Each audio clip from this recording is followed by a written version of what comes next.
I'm Ashley, 28, and literally last weekend my rep as the family dreamer? Yeah, it totally backfired. The freedom I'd worked my butt off to chase, it blew up into a full-on family meltdown at our so-called happy reunion. My mom, Darlene, straight up demanded I grow up and get a real job. And when I clapped back, the room went dead silent. "You're an embarrassment," she yelled, with my siblings, Vernon and Marla, staring like I'd just set the table on fire. But here's the tea, their shade didn't break me, it lit a spark. I'm not just pushing back, I'm about to flip the script and change everything. Drop a comment telling me where you're watching from, hit subscribe, and stay with me for the most satisfying comeback you'll ever hear. Looking back, it's almost wild what I'd do once that fire got lit. It started at the reunion, in Aunt Trudy's over-decorated backyard, fairy lights tangled in the oaks. I'd driven 6 hours, my old hatchback coughing, just to show up for family. I wore my best blouse, ironed, hoping maybe this time they'd see me. Vernon, in his crisp suit, bragged about his corner office. Marla flashed her engagement ring, gushing about her perfect fiancé Lyle. Me? I mentioned my graphic design side hustle, how I'd landed a client. Darlene snorted, sipping her iced tea. "That's not a career, Ashley. When are you quitting that cubicle nonsense?" My fists clenched under the table, nails digging into my palms. I tried explaining, my job paid bills, but my art fed my soul. Vernon cut me off. "Soul? Get a 401k. Everyone laughed. I forced a smile, my cheeks burning. I excused myself, pretending to check the dessert table. Alone by the pie, I stared at my reflection in a serving spoon. Tired eyes, messy bun. I'd spent years trying to fit their mold. College, corporate gigs, sensible shoes. But I hated it. The 9-to-5 drained me, each day blurring into gray. My designs, though, those late-night sketches, made me feel alive. I'd hidden them, fearing judgment. That night, their words stung deeper than usual. I wandered to the edge of the yard, kicking gravel, and saw a for sale sign on a crumbling gas station across the highway. It was a relic, faded pumps from the 50s, windows boarded. Route 66 vibes, forgotten. My heart raced. I'd saved $23,000, every penny from overtime and skipped coffees. It was crazy, but I wanted it. Not just the station, freedom. I called the realtor, voice shaking. "Is it still available?" She confirmed, $20,000, as is. I didn't sleep that night, pacing my hotel room, weighing risks. Darlene's voice echoed, "You'll fail." But I saw that station as mine, a canvas, a chance. By dawn, I'd decided. I wired the deposit, hands trembling. I didn't tell anyone, not even my best friend Nadine. The family reunion ended with hugs, but their eyes said I'd never measure up. Driving home, I passed the station again. Its rusted sign creaked in the wind. I pulled over, touched the peeling paint, and whispered, "This is it." I was all in, no backup plan, just a gut feeling and a dream they'd never understand. The drive home from the reunion left my stomach in knots, Darlene's words looping in my head like a bad song. I gripped the steering wheel, the hatchback's AC barely spitting cool air. My family's laughter stung, but it wasn't new. Growing up, I was the invisible one, my efforts buried under Vernon and Marla's golden glow. I pulled into a rest stop needing air and sat on a splintered bench, memories flooding back. At 16, I'd won a state art contest, my painting hung in the Capitol. I rushed home, certificate clutched tight, expecting hugs. Instead, Darlene glanced up from her soap opera and said, "That's nice, Ashley, but Vernon's debate team made nationals." Vernon got a steak dinner, I got leftovers. My chest tightened at the memory, fingers twisting the hem of my shirt. In high school, I built a website for a local bakery, coding late nights after homework. It tripled their orders. I showed Marla, hoping she'd care. She shrugged, flipping her hair. "Cool, but I just got into Penn State." Darlene threw her a party, balloons and all. I got a "don't stay up too late." College was worse. I majored in marketing to please them, minored in design for me. At graduation, I landed a job before anyone else. Decent pay, Ike benefits. I called Darlene, voice bright. She sighed. "Marla's engaged to Lyle, a lawyer. Focus on stability, Ashley." My jaw clenched, teeth grinding. I'd framed my diploma, hung it in my tiny apartment.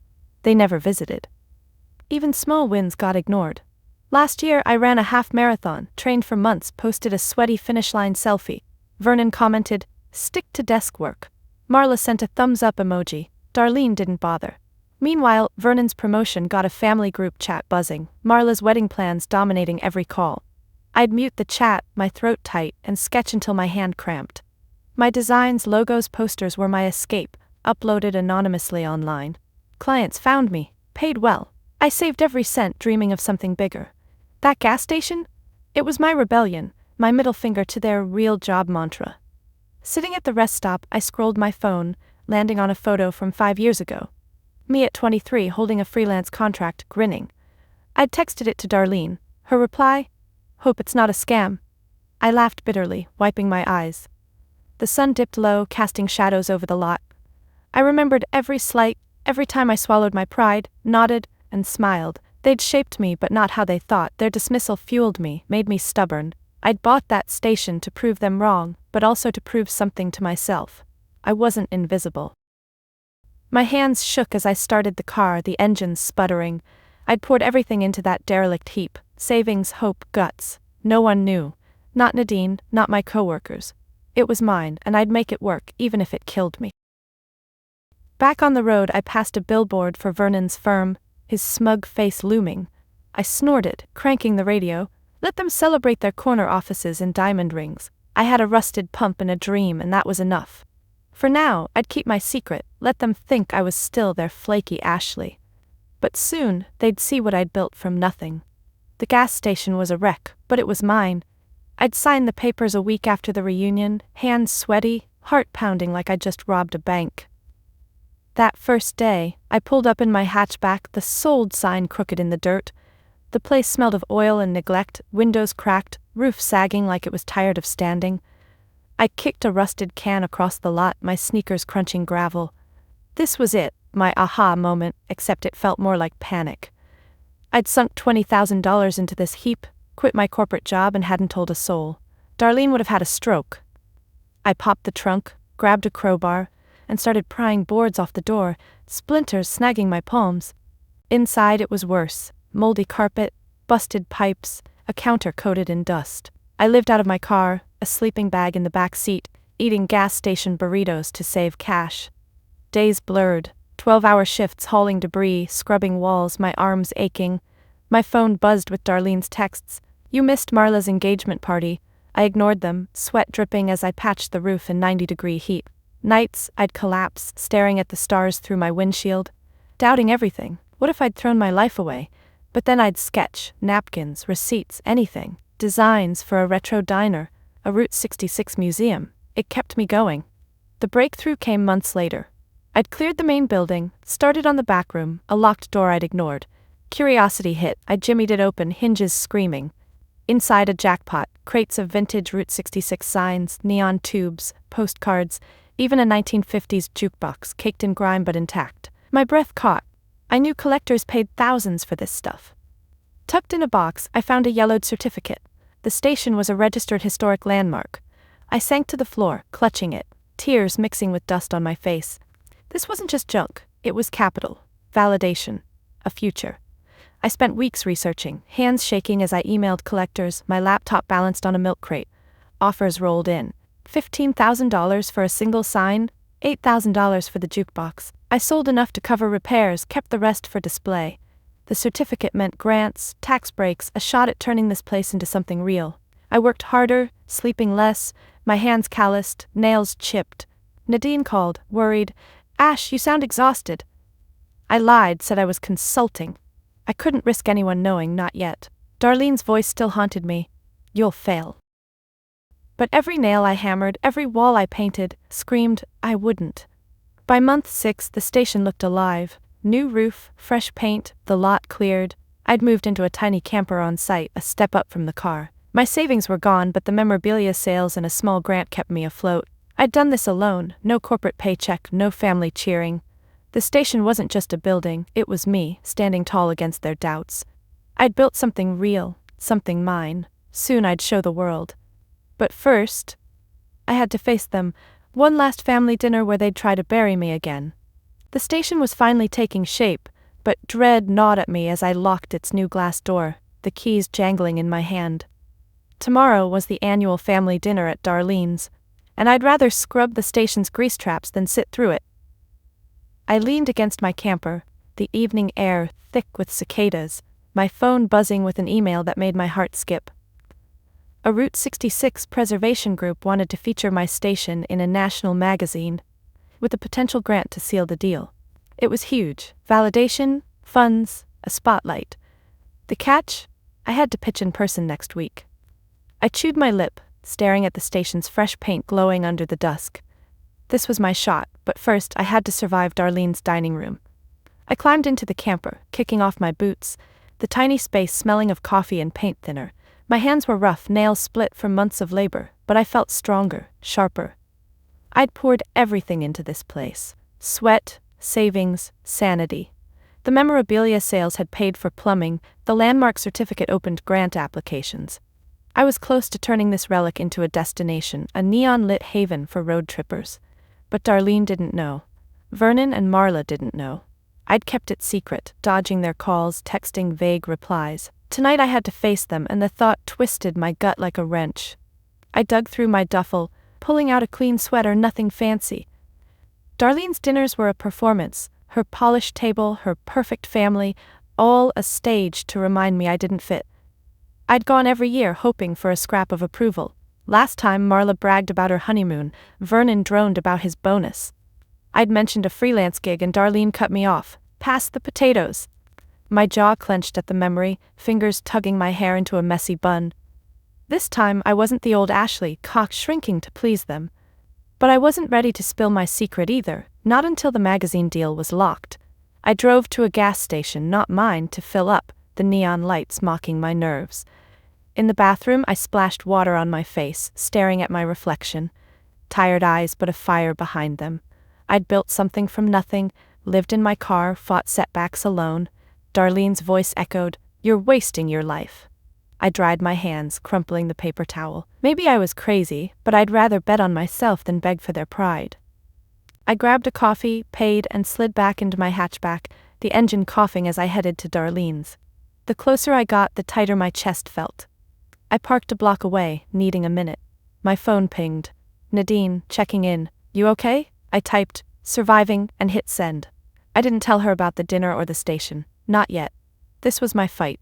I stepped out, the night cool, streetlights buzzing. Darlene's house loomed, windows warm with light. I straightened my sweater, took a breath and walked toward the door, my sneakers scuffing the pavement. Whatever they threw at me tonight, I'd take it. But tomorrow? Tomorrow I'd keep building my dream, one brick at a time. I pushed open Darlene's front door, the smell of roast and her overpowering lavender candles hitting me like a wall. The dining room buzzed, Vernon's loud laugh, Marla's high-pitched chatter, Lyle clinking his wine glass. I slipped off my sneakers, my sweater already feeling too tight. Darlene spotted me, her smile thin as she waved me in. "Ashley, you're late," she said, voice sharp like I'd ruined her choreography. I mumbled an apology, sliding into the last chair, the tablecloth stiff under my fingers. Everyone's eyes flicked to me, then away, like I was a smudge on their perfect scene. Vernon in a pressed blazer leaned back, smirking. "Still at that dead-end job, Ash?" His tone was casual, but it cut. I gripped my napkin, forcing a shrug. "It pays the bills." Marla giggled, tossing her curls. "Bills? You should try investing like Lyle." Lyle, her fiancé, nodded sagely, adjusting his glasses. "Real estate's hot," he said, like I hadn't just bet my life on a crumbling gas station. I bit my tongue, the metallic taste grounding me. Darlene passed the mashed potatoes, her eyes narrowing. "You look tired, Ashley. Are you eating?" It wasn't concern. It was a jab, her way of saying I was failing at life. I scooped potatoes, my hands steady despite the heat creeping up my neck. Every question was a trap. When I mentioned a recent design client, Vernon snorted. "Hobby stuff, huh? When's the real career starting?" Marla chimed in. "She's probably still finding herself." Air quotes, like my life was a joke. I stabbed my fork into the roast, the tines scraping the plate. I wanted to scream about the station, the memorabilia, the grant on the horizon, but I didn't. Not yet. They'd twist it, call it a pipe dream. I chewed slowly, their voices blurring into a smug hum. Darlene steered the talk to Marla's wedding plans. Venue booked, dress custom. Vernon bragged about a new client at his firm. I nodded along, my jaw tight, feeling like a ghost at my own family's table. Lyle asked about my plans, his brow raised, like he expected me to confess I was lost. I said, "Working on something big," keeping it vague. Darlene scoffed softly, sipping her wine. "Big? Like that art phase in high school?" The table chuckled, and my nails dug into my palm, leaving crescent marks. I forced a smile, my teeth gritted, and changed the subject to the weather. As dessert came, Darlene's famous pecan pie, I felt their judgment settle like dust. Every backhanded compliment, every smirk was a reminder. To them, I'd never be enough. I cut my pie, the crust flaking under my knife, and thought of my station, its fresh paint, its hidden treasures. They could mock me now, but I was building something real. I just had to get through this night. I took a bite, the sweetness cloying, and glanced at the clock. 2 hours down, 1 to go. But the air felt heavier, like a storm was brewing, and I had a sinking feeling they weren't done with me yet. The pecan pie sat heavy in my stomach as Darlene cleared the dessert plates, her movements sharp like she was slicing the air. The room grew quieter, the clink of dishes fading, and I felt a shift like the calm before a crash. Vernon leaned forward, elbows on the table, his eyes glinting with something mean. Marla fidgeted with her napkin, avoiding my gaze. Lyle sipped his coffee, too calm, like he knew what was coming. Darlene returned, standing at the head of the table, her hands clasped tight. "Ashley," she said, her voice cold, "we need to talk." My pulse spiked, fingers curling around my chair's edge. She didn't sit. "We've been patient," she started, "but your choices, quitting your job, chasing these fantasies, it's embarrassing." My mouth went dry, but I held her stare, my jaw locked. Vernon jumped in, voice dripping with fake concern. "You're almost 30, Ash. No career, no plan. You're dragging the family name down." Marla nodded, her lips pursed like she was holding back a smirk. I wanted to laugh. Family name? They acted like we were royalty, not a bunch of suburbanites with a mortgage. But the words stung, each one a jab to the gut. Darlene's eyes narrowed. "We've decided," she said, pausing for effect. "You're on your own. No more help, no more invites. You're disowned." The word landed like a slap. My breath caught, hands trembling in my lap. Disowned? For what? Daring to want more than their beige version of success? Lyle cleared his throat, adding, "It's for your own good. Tough love." Marla whispered, "Sorry." But her eyes said she wasn't. I scanned their faces, Darlene's stone-cold resolve, Vernon's smug nod, Marla's fake pity. My chest burned, a mix of rage and hurt, but I didn't cry. I wouldn't give them that. I pushed my chair back, the scrape loud in the silence. "You think I need you?" My voice was low, steady, surprising even me. Darlene flinched, just a flicker, but I saw it. "I've been on my own for years. You just made it official." Vernon scoffed, muttering, "Good luck with that." I stood, my hands fisted, nails biting my palms. I wanted to tell them about the station, the memorabilia, the magazine pitch, rub their noses in it, but I didn't. They didn't deserve to know. Not yet. I grabbed my sweater, the chair wobbling behind me, and headed for the door. Halfway there, Darlene called out, "You'll regret this, Ashley." I stopped, hand on the knob, and turned. "No, Mom. You will." Her mouth opened, but nothing came out. I walked out, the cool night air hitting my face, my heart hammering. I'd lost my family, but I'd gained something else. Clarity. They'd tried to break me, but I was already building something they couldn't touch. I slid into my hatchback, the engine sputtering to life, and drove toward my camper, my station, my future. The road stretched dark ahead, but for the first time, I wasn't scared. I was free. I was halfway to my camper, the hatchback's headlights cutting through the dark, when my phone buzzed in the cup holder. I ignored it, my hands tight on the wheel, Darlene's "Disowned" still ringing in my ears. The buzz came again, insistent. I glanced. Nadine's name lit the screen. I pulled into a deserted lot, the gravel crunching, and answered, my voice rough. "Hey, what's up?" Nadine's excitement crackled through. "Ash, you won't believe this. I was at your station, don't ask." This long story, and I found a hidden room. My heart stopped. "What?" She laughed, breathless. "Behind the old vending machine. It's packed with Route 66 stuff, signs, maps, a certificate. You gotta see it." I froze, my breath shallow. I'd already found that room months ago, sold some memorabilia, used the landmark certificate to secure grants. But Nadine didn't know. She thought she'd stumbled on my jackpot. I played along, pulse racing. "You're kidding. What's in there?" She described it. Neon signs, a jukebox, crates of postcards. "It's worth a fortune, Ash. I called a collector friend, and he's freaking out. Says it could fund your whole project." I leaned back, the seat creaking, a grin spreading. This wasn't news to me, but her call, right now, felt like fate. At my lowest, kicked out by my family, The universe was reminding me I'd already won. I thanked Nadine, promised to check it out, and hung up, my hands shaking. I stared at the dashboard, the glow of the gas gauge needle. That hidden room had changed everything. $23,000 from sales, a grant application in motion, the magazine pitch next week. It wasn't just stuff, it was proof I wasn't crazy. I'd bet everything on that station, lived in my car, worked until my hands bled. Darlene's voice, "You're an embarrassment," tried to creep in, but I shoved it out. I turned the key, the engine coughing, and drove to the station, needing to see it, to ground myself. When I pulled up, the station's new sign flickered, a soft neon hum. I grabbed a flashlight from the glove box, my boots scuffing the lot. Inside, I went straight to the back room, the vending machine still pushed aside from my earlier discovery. The crates gleamed under the beam. Route 66 relics, my lifeline. I ran my fingers over a rusted sign, the metal cool, and sank to the floor, the certificate crinkling in my pocket. Nadine's call wasn't new info, but it was a spark. I'd been humiliated tonight, but this place, this dusty treasure was my way forward. I stood, dusting my jeans and locked up, the night air sharp. My camper waited, a dim light inside. I'd lost my family, but I had this. A dream taking shape, a pitch that could make it national. Darlene thought she'd crushed me, but she'd only freed me. I climbed into bed, the camper's walls creaking, and for the first time in hours, I breathed easy. Tomorrow, I'd prep for that pitch. Tonight, I'd sleep knowing I was enough. The morning after Nadine's call, I woke in my camper, sunlight slanting through the tiny window, my resolve hard as the station's new concrete floor. Darlene's "disowned" still stung, but it was fuel now. I brewed coffee on a hot plate, the mug warming my calloused hands, and checked my phone. A text from Marla, "You okay? Mom was harsh?" I snorted, deleting it. They didn't get to play nice now. I had a pitch to prep for the Route 66 preservation group, but first, I needed closure. I drove to Darlene's, uninvited, my hatchback rattling. They'd humiliated me last night. Today I'd show them who I was. I pulled up to her house, the lawn manicured, curtains drawn. My stomach twisted, but I knocked loud. Vernon answered, still in pajamas, his smirk fading when he saw my face. "Ash? What?" I cut him off.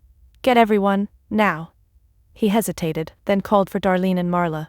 They shuffled into the living room, Darlene in a robe, Marla clutching coffee, Lyle hovering like a nervous referee. I stood tall, my boots leaving dust on their pristine rug. "You think I'm a failure?" I started, voice steady. "You disowned me for chasing my dream. Well, guess what? I'm winning." Darlene's eyes narrowed. "Winning? You're delusional." I pulled the landmark certificate from my pocket, unfolding it with a snap.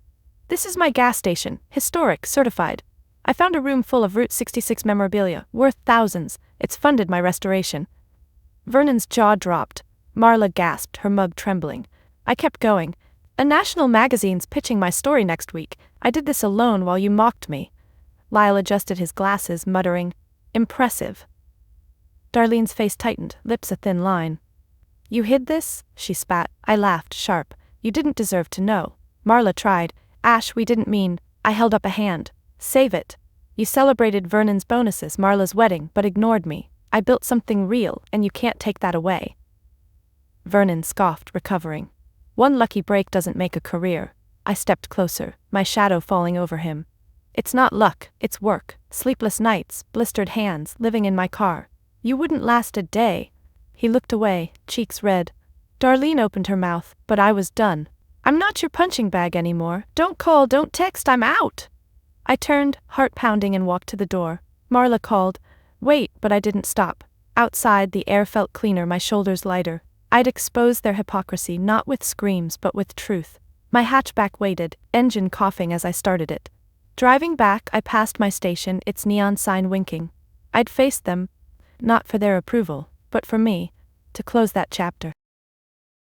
The pitch loomed, a chance to make my station a landmark. I parked at the camper, grabbed my laptop, and started typing notes, my fingers flying. They'd tried to bury me, but I was rising, and nothing would stop me now.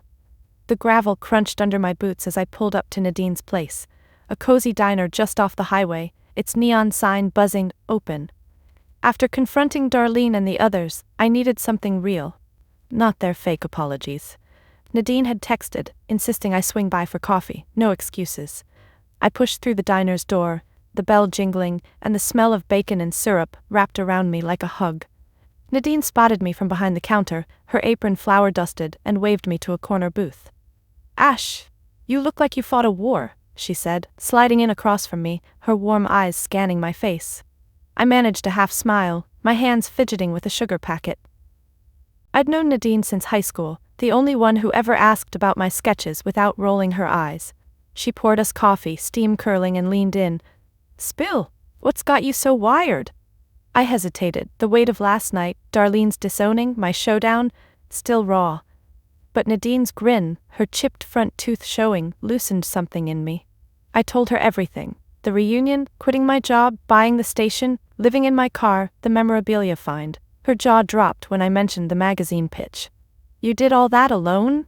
she asked, voice soft, not judging. I nodded, my throat tight, and she reached across, squeezing my hand, her calluses rough against mine. The diner hummed, truckers laughing, a jukebox playing Johnny Cash. Nadine's cook, Barney, a burly guy with a gray ponytail, slid plates of pancakes our way, unasked. "On the house," he grunted, winking. I laughed, the sound foreign after days of tension. This was my real family. Nadine, Barney, people who didn't measure me by paychecks or rings. I cut into the pancakes, syrup dripping, and thought of Darlene's stiff dining room, her cold stares. Here the booth's cracked vinyl and Nadine's easy chatter felt like home. She asked about the station's future, her eyes bright.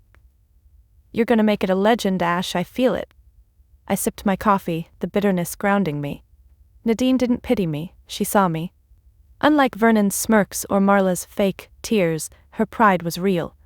I pulled out my phone, showed her photos of the station, new paint, neon signs I'd kept from the hidden room. She scrolled, whistling. "This is you, Ash, not their version." My chest warmed like a knot unraveling. I'd spent years chasing Darlene's approval, but here, in this greasy diner, I was enough. Barney leaned over, glancing at the photos. "Route 66, huh? My dad drove that route. You're saving history, kid." I blushed, tucking my phone away. As we finished, Nadine hugged me, her apron smelling of grease. "You're not alone, okay? Call me next time you're sleeping in your damn car." I laughed, promising I would. Stepping outside, the sun hit my face, and I felt lighter. My station waited, my pitch loomed, but I had allies, chosen family who'd cheer me on. Darlene's world was small, mine was growing. I climbed into my hatchback, ready to keep building. I pulled away from Nadine's diner, the hatchback's engine humming as the highway stretched toward my station. The high from confronting Darlene and the warmth of Nadine's booth were fading, replaced by a quiet resolve. My phone buzzed, Marla's name flashed, a voicemail. I deleted it without listening, my knuckles whitening on the wheel. They'd had their chance. I was done with their half-hearted guilt trips. The station's neon sign came into view, glowing against the dusk, and I parked by my camper, the familiar creak of its door grounding me. I needed to set new rules, not just for them, but for me, a fortress to protect what I'd built. Inside the camper, I lit a lantern, its soft glow bouncing off the cramped walls. Papers littered my tiny table, grant applications, pitch notes for the magazine. I sank onto the cot, my boots still on, and grabbed a notebook. My hands shook as I wrote. No contact, no exceptions. Darlene, Vernon, Marla, they'd lost the right to my story. I'd spent years bending to their expectations, swallowing their jabs, no more. I tore the page out, pinned it above my sink, a reminder. My fingers traced the pen's grooves, the act of writing it down making it real. I stepped outside, needing air, and walked to the station. The lot was clean now, no more weeds or rusted cans. I unlocked the door, the scent of fresh paint sharp. In the back room, the remaining memorabilia, neon signs, postcards, gleamed under my flashlight. This was mine, earned through sweat and sleepless nights. I thought of Vernon's smirk, Darlene's cold disowned. They'd never see this, never touch it. I locked up, my shadow long across the lot, and made another rule: no sharing my wins until they were solid. Nadine was an exception, but even she didn't know everything. Trust was earned now. Back in the camper, I checked my email, confirmation for the magazine pitch, 3 days away. My stomach flipped. This was bigger than family drama. It was my future. I typed a reply, professional but warm, my fingers steady. Then I blocked Darlene's number, Vernon's, Marla's. The silence felt heavy, final. I wasn't cruel. I'd answer if someone died, but their opinions? Irrelevant. I leaned back, the cot creaking, and thought of the reunion, how I'd shrunk under their stares. That Ashley was gone. I'd lived in my car, hauled debris, built this dream alone. They didn't get to claim me now. The next morning I called my landlord, extended the camper lease. No more crashing with family when things got tough. I bought a cheap lockbox for my documents, certificate, contracts, tucking it under the cot. Small steps, but they felt like armor. Nadine texted, "You good?" I replied, "Better than ever." She didn't need the details, she'd understand. As I prepped for the pitch, sorting photos of the station, I felt a shift. I wasn't just surviving their rejection, I was thriving beyond it. My rules, my boundaries, my life. The station's neon buzzed outside, a beacon. I was ready for what came next. The magazine pitch went better than I'd dared hope, and 3 weeks later, I stood in my station's lot, the morning sun glinting off its polished chrome pumps. The Route 66 Preservation Group had greenlit the feature, and their grant $50,000 hit my account yesterday. I clutched a printed copy of the magazine's mock-up, my station's neon sign bold on the cover. My hands trembled, not from nerves but pride. I'd turned a derelict heap into a beacon, a slice of history reborn. Now I wanted more, not just success, but impact. I walked inside, the polished floor cool under my boots, and set the magazine on the counter, my fingers tracing the headline, Ashley's Oasis, Reviving Route 66. I'd spent days planning, sketching layouts for a retro diner and museum, using the grant to hire a small crew. The station wasn't just mine anymore.